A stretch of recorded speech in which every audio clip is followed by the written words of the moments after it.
मैं एक स्टूडेंट हूं, पर मैं स्टूडेंट बना कब? दरअसल ये मेरा फैसला नहीं था। बचपन में मेरा एक स्कूल में एडमिशन करा दिया गया, जहां मुझे स्टूडेंट कहा गया। फिर उस स्कूल में मुझे एक ऐसी रेस का हिस्सा बनाया गया जिसमें मैं कभी जाना भी नहीं चाहता था।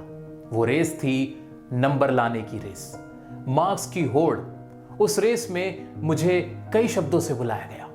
कभी मुझे नालायक कहा गया, कभी बेवकूफ कहा गया, कभी बुद्धू कहकर भी बुलाया गया।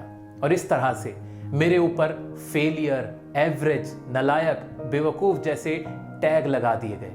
मुझे लगा था शायद वक्त के साथ ये प्रेशर कम होता चला जाएगा, लेकिन ऐसा नहीं हुआ। दरअसल मुझे पढ़ने से परेशानी नहीं है, मुझे पढ़ना अच्छा लगता है, पढ़ाई मुझे समझ भी आती है। हाँ, कुछ ऐसे सब्जेक्ट हैं, कुछ ऐसे टॉपिक हैं जिन्हें मैं बहुत अच्छे से नहीं समझ पाता हूं, लेकिन इसका यह मतलब नहीं कि मुझे पढ़ाई समझ में ही नहीं आती है। अगर कोई प्यार से समझाता है तो मैं सब कुछ समझ लेता हूं। पर यहां बात पढ़ाई की नहीं थी। यहां मुझे पढ़ाई का कोई प्रेशर नहीं था। मेरे ऊपर प्रेशर था नंबर लाने का प्रेशर। मेरे ऊपर प्रेशर था अपने दोस्त से ज्यादा नंबर लाने का प्रेशर। मेरे ऊपर प्रेशर था अपने ही परिवार का प्रेशर, जहां मेरे माँ बाप मुझसे चाहते थे कि मैं पड़ोसी से ज्यादा नंबर ले आऊं, अपने किसी रिश्तेदार से ज्यादा नंबर ले आऊं। और ये प्रेशर बढ़ता चला गया और मेरी पढ़ाई से दूरी भी। अब मुझे पढ़ाई एक बोझ लगने लगी, क्योंकि मैं पढ़ना तो चाहता था, मुझे पढ़ना अच्छा भी लगता था, लेकिन जब बात मार्क्स की आती थी, जब बात किसी और से कंपैरिजन की आती थी, वहां मैं डर जाता था। मैं खुद को कमजोर समझने लगा, मैं खुद को कम समझने लगा, और इस प्रेशर ने मुझे एंजाइटी से भर दिया। अब बात सिर्फ पढ़ाई की नहीं रही थी। अब मैं बड़ा हो गया था। अब मुझसे कहा गया कि मुझे कम से कम आईआईटी जैसा बड़ा एग्जाम निकालना है, मुझे कम से कम नीट जैसा बड़ा एग्जाम निकालना है, मुझे कम से कम यूपीएससी ट्राई तो करना ही करना है। इस प्रेशर ने मुझे अंदर ही अंदर पढ़ाई से दूर कर दिया था। मैं पढ़ तो रहा था, कोशिश भी कर रहा था, लेकिन अब मुझे पढ़ाई से चिढ़ होने लगी थी। अब मुझे पढ़ाई उतनी पसंद नहीं थी। काश कोई ऐसा होता जो मुझे प्यार से समझाता, काश कोई ऐसा होता जो मुझे सिर्फ पढ़ने के लिए कहता, मुझसे मार्क्स ना पूछता।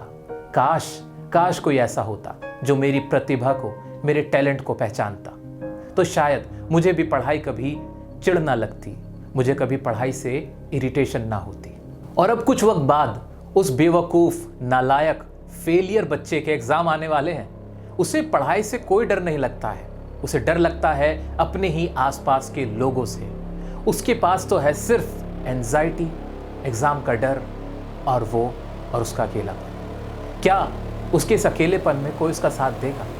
पता नहीं, लेकिन उम्मीद तो है कि कोई तो आएगा और उस बच्चे को बचाएगा। अभी जो आपने कहानी सुनी, दरअसल वो एक स्टूडेंट के दिल की आवाज थी, जो वो कभी किसी से कह नहीं पाता है, लेकिन अंदर ही अंदर महसूस करता रहता है। अभी हाल ही में एक स्टडी हुई जिसमें पाया गया कि एक बच्चे की अगर परफॉर्मेंस खराब हो रही है, उसका रिजल्ट खराब आ रहा है, तो उसके लिए उसके मां बाप भी जिम्मेदार हैं, उसके पेरेंट्स का भी बहुत बड़ा रोल है। क्योंकि पेरेंट्स का जो प्रेशर होता है, पेरेंट्स के एक्सपेक्टेशंस का जो प्रेशर होता है, जो सोसाइटी का प्रेशर होता है, वो भी बच्चे के आईक्यू को, उसके रिजल्ट को खराब कर देता है। और ये सब आपके साथ भी हो रहा होता है। जब हम पे हद से ज्यादा प्रेशर डाल देते हैं ना, तो जो हमारी जो पोटेंशियल होता है, हमारी जो परफॉर्मेंस होती है, वो अपने आप ही डिग्रेड होना शुरू हो जाती है, क्योंकि हम डर के अंदर आ जाते हैं। आज मैं आपके साथ यही बात करने आया हूं, कैसे इस डर को हम खत्म करेंगे, इस डर को अपनी ताकत कैसे बना सकते हैं। वो कुछ ऐसे स्टेप है, बहुत आसान से स्टेप है, जो आप अगर फॉलो करोगे, उस तरह से सोचना शुरू करोगे ना, तो ये डर आपका खत्म हो जाएगा। क्या आप तैयार हो इस डर को खत्म करने के लिए? जरा कमेंट में सब एक साथ लिखो, एक आवाज में लिखो, नो फियर, नो फियर, ये लिखो। और मैं जो चीजें आज आपको बताने वाला हूं, पहले आपको नहीं पता थी, उस तरह से आपने नहीं सोचा होगा, आज हम इस चीज को खत्म करने जा रहे हैं। सो आइए शुरू करते हैं।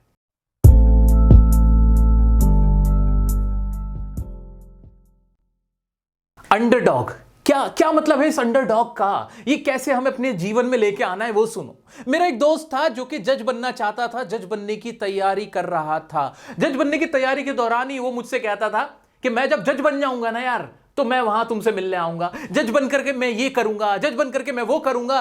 पर 4 साल बीते, 5 साल बीते, वो जज नहीं बना, उसका नंबर नहीं आया, वो सिलेक्ट नहीं हुआ। आज जानते हो वो क्या कर रहा है, मुंह छुपाता फिर रहा है। वही आपको करना है। आप कितने नंबर लाओगे, कितनी की तैयारी कर रहे हो, क्या तुम्हारे ड्रीम्स है, मत बताओ। अंडरडॉग बनो, बांग्लादेश बनो, क्रिकेट के अंदर बांग्लादेश बन के रहो। बांग्लादेश ऑस्ट्रेलिया को हरा देती है, बांग्लादेश इंग्लैंड को हरा देती है, लेकिन वो सब जानते हैं कि भाई कमजोर टीम है, नहीं जीतेगी, और उसी का उसको फायदा होता है, उसके ऊपर कोई प्रेशर नहीं होता। वही तुम्हें करना है। अपने पेरेंट्स से भी हाथ जोड़कर कह देना, मैं कह रहा हूं तुम्हारे भी, आप पे पेरेंट्स, माता पिता, जो भी आप अपने बच्चे को बनाना चाहते हो ना, रिश्तेदारों से कहना बंद कर दो। और तुम लोग भी अपने दोस्तों से कहना बंद कर दो, कहो हाँ देखेंगे ना। भाई जब तुम कुछ बन जाओगे, 90% नंबर ले आओगे, जो भी तुम्हारा टारगेट होगा वो जब फुलफिल हो जाएगा तो सबके सामने आएगा ना, कौन छुपा सकता है उसको। लेकिन पहले से कह देना, ये सबसे खतरनाक होता है। ये जो प्रेशर तुम्हारे ऊपर आया हुआ है ना, वो इसीलिए आया हुआ है क्योंकि तुमने, तुम्हारे पेरेंट्स ने पहले ही बोल रखा है कि हाँ जी हम तो ये करेंगे, हाँ जी हम तो इतने नंबर लाएंगे। तो ये कहना आज से बिल्कुल बंद कर दो। बताओ ही मत कि तुम करना क्या चाहते हो। अपने ड्रीम सिर्फ अपने आप तक रखो। दोस्तों बी रियल। बी रियल का मतलब यहां पर क्या है, बहुत सारे स्टूडेंट ऐसे होते हैं जो पढ़ते हुए दिखाना पसंद करते हैं। जब वो पढ़ रहे होते हैं, रूम के अंदर होते हैं, तो जो रिश्तेदार आ जाता है उसको दिखाते हैं, अपने पेरेंट्स को दिखाते हैं कि देखो मैं 4 घंटे से रूम में पढ़ रहा हूं, 5 घंटे से रूम में पढ़ रहा हूं, मैं लाइब्रेरी जाके पढ़ रहा हूं। बल्कि बल्कि बल्कि जब कहीं कोई बहस होती है किसी टॉपिक के ऊपर, तो वहां आगे बढ़ चढ़कर आते हैं और अपनी नॉलेज का बखान करते हैं। इसमें कोई बुराई नहीं है, ये एक ह्यूमन नेचर है, एक आदत है। कुछ लोग एक्सप्रेसिव होते हैं जिनसे नॉलेज हजम नहीं होती है, लेकिन यही तुम्हें क्या करना है, जो तुम्हारे पास नॉलेज है, जितनी भी पढ़ाई करो उसको हजम करना सीखो। क्यों?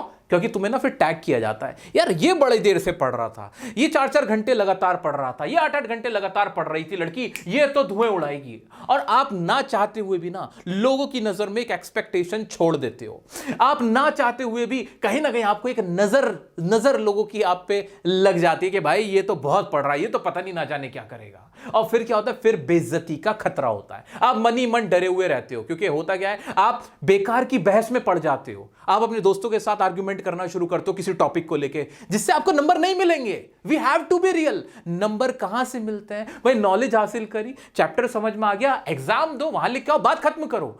जो अननेसेसरी डिस्कशंस होते हैं फ्रेंड्स के बीच या फिर रिलेटिव्स के बीच, उससे बचो। पढ़ाई जितनी आप करो किसी को मत बताओ, कमरा बंद करके। होता क्या है, हम 5 घंटे पढ़ने का दावा तो कर रहे होते हैं, लेकिन उसमें से 2 घंटे तो हम रील चलाने में खराब कर देते हैं। वो हम किसी से नहीं बताते, जबकि सच्चाई है कि हमें पता होता है कि हमने 5 घंटे नहीं पढ़ा था। तो हमें अपने आप से सच बोलना है, रियल रहना है। कभी किसी से नहीं बताना कितना पढ़ रहे हैं, कभी किसी को नहीं दिखाना कितना हम पढ़ रहे हैं, कभी किसी को नहीं दिखाना कि हमें कितनी नॉलेज है। दिखाना है तो सिर्फ अपने टीचर को, दिखाना है तो अपने एग्जाम के अंदर अपनी एग्जाम की आंसर शीट पर लिखकर दिखाना है। वही आपका असली गोल है, वही टारगेट है। एग्जाम आने से पहले सबसे ज्यादा डर हमें इस बात का सता रहा होता है कि एग्जाम आ रहा है। हाँ, एग्जाम अपने आप में ही हमें डर लेके आता है, पर इस डर को खत्म कहां से करना है वो सुनो। आज अभी बैठ के ना अपना स्वॉट एनालिसिस कर लेना, देखो डर खत्म हो जाएगा। स्वॉट एनालिसिस का मतलब समझते हो? अपनी स्ट्रेंथ और अपनी वीकनेस पहचानो। स्ट्रेंथ और वीकनेस का मतलब कि मैं किन टॉपिक्स में अच्छा हूं, अच्छी हूं, किन टॉपिक्स में मेरा जो कमांड है वो ज्यादा अच्छा है, वो आपको पहचानने होंगे अभी के अभी। और वीकनेस, तुम्हारी वीकनेस कौन से टॉपिक्स में, किस चीज में, किस सब्जेक्ट में, किस टॉपिक में तुम वीक हो, वो अपना एक जगह अभी बिल्कुल पेन और कॉपी लेके इस वीडियो के बाद तुम बैठ जाना, अभी बैठ जाना और लिख लेना उसे एक जगह। जब लिखा हुआ होगा ना, तो इस माइंड को सिग्नल मिलेगा कि ये मेरी स्ट्रेंथ है। माइंड को सिग्नल मिलेगा, अरे ये तो मेरा वीक पॉइंट है, यानी मेरी इतनी तो स्ट्रेंथ है, बस मेरी यही वीक पॉइंट है। और देखो फिर कॉन्फिडेंस बढ़ेगा, फिर अपने आप ही कॉन्फिडेंस आएगा कि इससे बाहर तो कुछ नहीं है ना, बस इतनी तो कहानी है। तो उसके बाद ना तुम्हें एक अच्छा प्लेटफॉर्म मिलेगा सोचने का, एक अच्छी पोजीशन में आ जाओगे कि अब मेरी अगली स्ट्रेटेजी क्या होगी। नेक्स्ट होता है अपॉर्चुनिटी और थ्रेट। इसका मतलब क्या है? अपॉर्चुनिटी, ऐसे कौन से टॉपिक्स हैं जो आसान हैं और मैं पिक कर सकता हूं, पिक कर सकती हूं। ऐसे कौन से टॉपिक हैं, ऐसे कौन से सब्जेक्ट हैं जिसमें मैं ज्यादा स्कोर कर सकता हूं कम समय में, उनको आपको पहचानना है। वो आपके अपॉर्चुनिटी वाले टॉपिक हैं। थ्रेट, ऐसे कौन से सब्जेक्ट है जो आपको डाउन कर सकते हैं।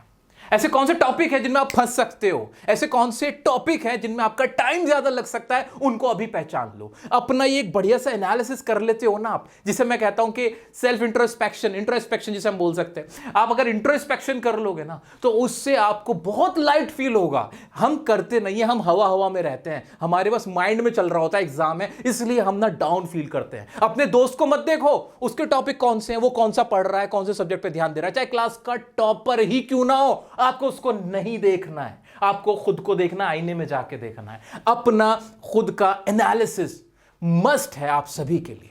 अब जो बात मैं आपको बताने जा रहा हूं, अगर किसी भी स्टूडेंट ने इसे फॉलो कर लिया ना, उसे एग्जाम के दिन डर लग ही नहीं सकता। चैलेंज है मेरा चैलेंज है, मैं अपना नाम बदल दूं अगर आपको फिर डर लग जाए। पता है वो क्या है?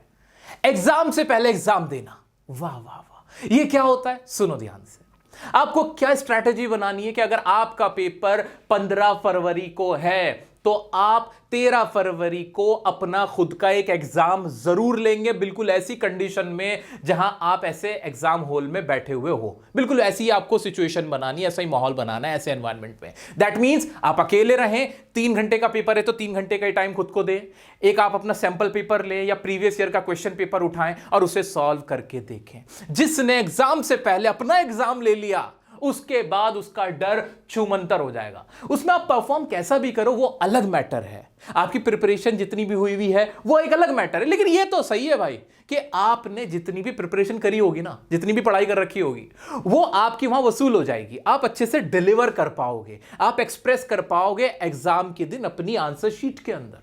आपको कितनी नॉलेज है ये कोई नहीं देखता, आपकी आंसर शीट में आप क्या लिख के आए उस 3 घंटे में वो देखते हैं लोग, वही आपका सब कुछ होता है। तो दोस्तों क्या करना है सबसे इंपॉर्टेंट, जो कि बच्चे नहीं करते, आप भी नहीं कर पाओगे, लेकिन जो करेगा उसको फायदा होगा, उसको बेइंतहा फायदा होगा। मैं उम्मीद करता हूं कि आप करोगे, मेरे कहने से करोगे। रिक्वेस्ट कर रहा हूं सब लोग करना, एग्जाम से पहले अपना एग्जाम दो। अगर कहीं कोई कोचिंग इंस्टीट्यूट ऐसा काम करवा रही है जो आपका एग्जाम से पहले के एग्जाम दिलवा रही है, वहां चले जाओ, वहां 100-200 रुपए अगर वो ले रहे तो वो दे दो, वहां बैठ के दो, एग्जाम दो। अगर वो भी नहीं दे रहे ना यार, अपने घर में अकेले अपने रूम में किसी कोने में चले जाओ, अपने आप को 2.5-3 घंटे का जो आपका एग्जाम है उसी सिचुएशन में डालो और वो एग्जाम दे लो। फिर देखना ये एग्जाम बहुत छोटी सी चीज लगेगी मेरे दोस्तों आपको। हाँ, पढ़ाई कैसे करनी है उसका टाइम टेबल सर बता दो ना जरा। टाइम टेबल की अगर आपको नीड है कि मैं आपको वीडियो दूं टाइम टेबल की, कमेंट में लिख देना टाइम टेबल। अगर मुझे लगेगा कि हजारों बच्चे टाइम टेबल की वीडियो मांग रहे तो मैं आपको जरूर दूंगा। अभी के लिए इतना ही। वीडियो पसंद आई हो ना, ये पेरेंट्स तक पहुंचाना है, ये वीडियो ये पेरेंट्स तक जानी चाहिए। प्रेशर वो क्रिएट कर रहे हैं उन तक ही जाएगी। ये वीडियो सब तक पहुंचाओ ताकि सबको एक आवाज में पता चले कि पढ़ाई कैसी होनी चाहिए, बच्चे के माइंडसेट पे क्या असर पड़ रहा है, आपके एक्सपेक्टेशंस का, ये सबको मालूम होना चाहिए। और इंग्लिश की वीडियो की जहां तक बात है, मैं आप सभी को, सभी स्कूल के स्टूडेंट्स को, 9, 10, 11, 12 सबको आपकी प्रिपरेशन करा रहा हूं। नई वीडियोस आते रहते हैं, ग्रामर की वीडियोस भी अब आपको मिलनी शुरू हो गई हैं। सो वो वीडियोस आप जरूर देखिएगा। कहीं कोई दिक्कत है मैं आपके साथ खड़ा हूं, इंस्टाग्राम पे मुझसे कनेक्ट हो सकते हैं। मिलते हैं नेक्स्ट वीडियो में नेक्स्ट टॉपिक के साथ, तब तक के लिए बने रहें डियर सर के साथ।